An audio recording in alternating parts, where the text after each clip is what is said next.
വേലി തന്നെ വിളവ് തിന്ന സംഭവങ്ങളാണ് ശബരിമലയിൽ മുഴുവനും നടന്നത്.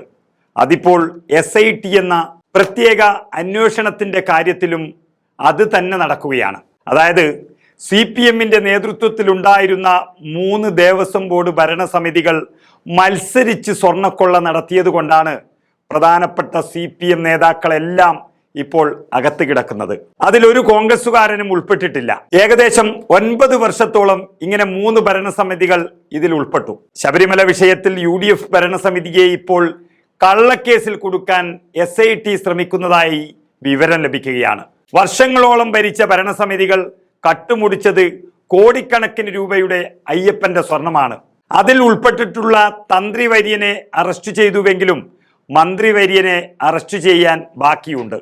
പക്ഷെ ഇപ്പോൾ ശബരിമലയിൽ ഈ അന്വേഷണ സംഘം തന്നെ ഇരട്ടത്താപ്പ് തുടങ്ങിയിരിക്കുന്നു എന്നാണ് പുറത്തു വരുന്ന വാർത്ത. അതായത് ശബരിമല വിഷയത്തിൽ UDF ഭരണസമിതി പണ്ടുണ്ടായത് അവർ തന്നെ ചില കള്ളക്കളികൾ നടത്തിയിട്ടുണ്ട് എന്നുള്ള കള്ളവാർത്തകൾ പ്രചരിപ്പിക്കപ്പെടുന്നു. അങ്ങനെ ഒരു കള്ളക്കേസിൽ കൊടുക്കാൻ SIT സംഘം ശ്രമം തുടങ്ങിയതായിട്ടാണ് ഇപ്പോൾ അറിയുന്നത്. CPMന്റെ നേതാക്കൾ തന്ത്രിയെയും ഉണ്ണികൃഷ്ണൻ പോറ്റിയെയും ഉപയോഗിച്ച് സ്വർണപ്പാളികളും ദ്വാരപാലക ശില്പങ്ങളും അടക്കം എല്ലാം എടുത്തുകൊണ്ടുപോയത് പോലെയല്ല UDF അംഗങ്ങൾ ചില പരിഷ്കാരങ്ങൾ അവിടെ കൊണ്ടുവന്നത്. താന്ത്രിക ശുപാർശകളുടെ അടിസ്ഥാനത്തിൽ മാത്രമാണ് വാജിവാഹനം മുഖ്യ പുരോഹിതൻ അവർ കൈമാറിയത്. അതും ലോകം മുഴുവൻ തുറന്നുവച്ച മാധ്യമങ്ങളുടെയും പൊതുജനങ്ങളുടെയും കോടതി നിയോഗിച്ച മോണിറ്ററിംഗ് കമ്മിറ്റിയുടെയുമെല്ലാം സാന്നിധ്യത്തിൽ. എന്നിട്ടും അതും ഇതും കൂട്ടിക്കെട്ടാൻ പരിശ്രമിക്കുകയാണ് ഇടതുഭക്ഷണം ഭക്ഷിച്ചു കഴിയുന്ന അന്വേഷണാത്മാക്കൾ ചെയ്യാൻ തുടങ്ങിയിരിക്കുന്നത് എന്ന പ്രധാനപ്പെട്ട വാർത്തകളാണ് ഇപ്പോൾ പുറത്തു വരുന്നത്. ഒരു കാര്യം ഇവിടെ മനസ്സിലാക്കേണ്ടത്, സന്നിധാനത്തും പമ്പയിലുമെല്ലാം പുനർനിർമ്മാണ പ്രവർത്തനങ്ങളും നടന്നു. എങ്കിലും UDF നിയമിച്ച കൗൺസിലിന്റെ കാലത്ത് ഒരൊറ്റ ക്ഷേത്ര സ്വത്തും ആ പരിസരത്ത് നിന്ന് നീക്കം ചെയ്തിട്ടില്ല.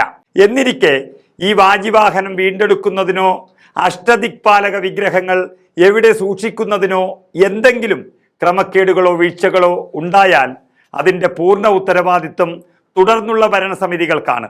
നമുക്കറിയാം, കീഴ്ശാന്തിയായി ശബരിമലയിലേക്ക് വന്ന ഉണ്ണികൃഷ്ണൻ പോറ്റിയെ ഒരു സ്പോൺസറാക്കി മാറ്റിയും അതുവഴി കക്കാൻ പഠിപ്പിച്ചും ഒരു പെരുങ്കള്ളനാക്കി മാറ്റിയതും CPM ഭരണസമിതിയായിരുന്നു എന്ന് ഇതേ അന്വേഷണ സംഘം തന്നെ കണ്ടെത്തിയ വിഷയമാണ്.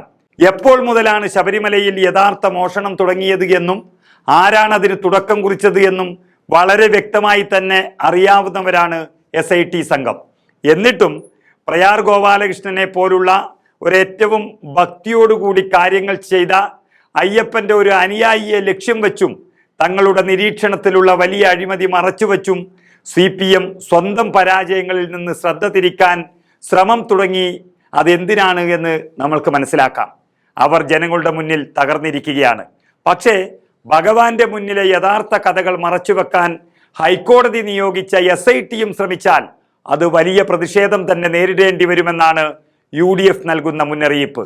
അതൊരു പക്ഷേ മുഖ്യമന്ത്രിക്ക് വലിയ പ്രതിഷേധമാവുകയും അതിനെ നേരിടാൻ കഴിയാത്തൊരവസ്ഥയിലേക്ക് മാറുകയും ചെയ്യുന്നുള്ള സൂചനയാണ് ഇപ്പോൾ UDF നൽകിയിരിക്കുന്നത്.